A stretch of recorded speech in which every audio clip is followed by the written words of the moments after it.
With social media sites being used by 1/3 of the entire world, they've clearly had a major influence on society. But what about our bodies? Here are 5 crazy ways that social media and the internet are affecting your brain right now. Can't log off? Surprisingly, 5 to 10% of internet users are actually unable to control how much time they spend online. Though it's a psychological addiction as opposed to a substance addiction, brain scans of these people actually show a similar impairment of regions that those with drug dependence have. Specifically, there's a clear degradation of white matter in the regions that control emotional processing, attention, and decision-making. Because social media provides immediate rewards with very little effort required, your brain begins to rewire itself, making you desire these stimulations, and you begin to crave more of this neurological excitement after each interaction. Sounds a little like a drug, right? We also see a shift when looking at multitasking. You might think that those who use social media or constantly switch between work and websites are better at multitasking, but studies have found that when comparing heavy media users to others, they perform much worse during task switching tests. Increased multitasking online reduces your brain's ability to filter out interferences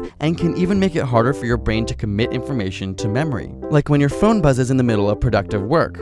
Or wait, did it even buzz? Phantom vibration syndrome is a relatively new psychological phenomenon where you think you felt your phone go off, but it didn't. In one study, 89% of test subjects said they experienced this at least once every 2 weeks.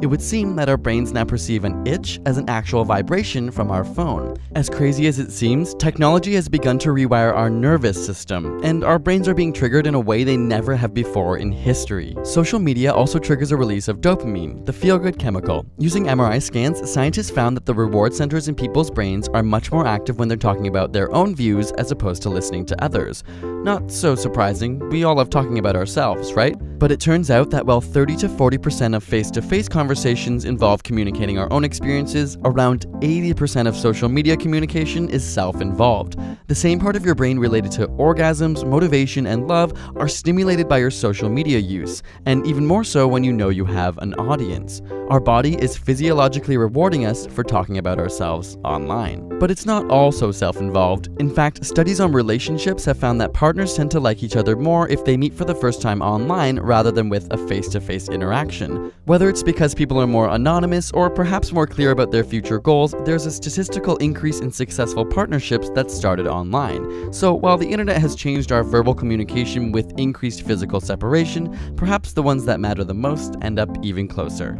Speaking of social media, we had you ask us questions on Twitter, Instagram, Facebook, Tumblr, Google+, and every other social platform we could find, and did a Q&A video over on ASAP Thought. So if you feel like getting some insider info on AsapSCIENCE and behind the scenes, check it out with the link in the description.